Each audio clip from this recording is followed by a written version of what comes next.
Dunay kausaban karon sa pulisiya sa pagbiyahe sa mga MGCQ area sa Region 10. Kung sa kini atong Siron sa live report ni Cyril Chavez. Siren! Yastek nagpagawas og bag-ong guidelines ang IATF ug DILG karon sa saktong proseso sa pagbiyahe sa mga tao sa MGCQ areas dinhi sa Region 10.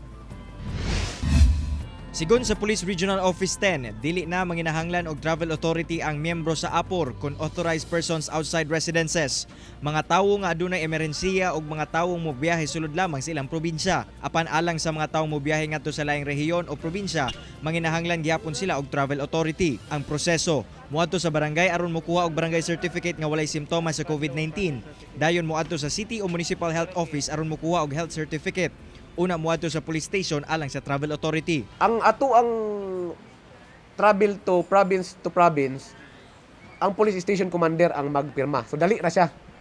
Pero kung region to region, city director ang mo pirma or provincial director. Now, kung halimbawa layo ang province sa imuha, pwede ka nga didto lang ka sa police station magproseso. Sa Barangay Lapasan sa Cagayan de Oro City, usa si Jason Nagak sa mga mikuha og barangay certificate alang sa iyang biyahe sa Butuan City tungod sa iyang trabaho.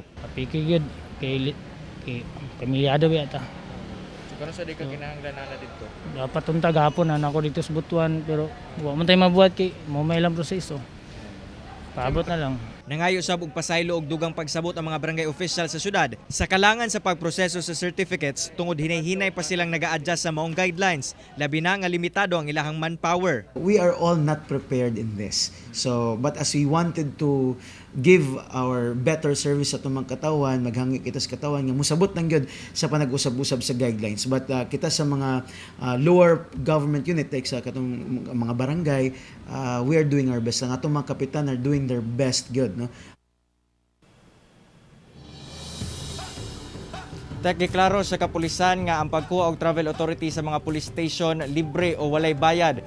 Apan sa bahin sa mga LGU sama na lamang dinhi sa Cagayan de Oro, adunay pagabayaran nga kapin 200 pesos alang kini sa X-ray o medical exam nga pagahimuon tungod aron makahatag sila og health certificate sa usa ka individual. Real. Daghang salamat, Cyril Chavez.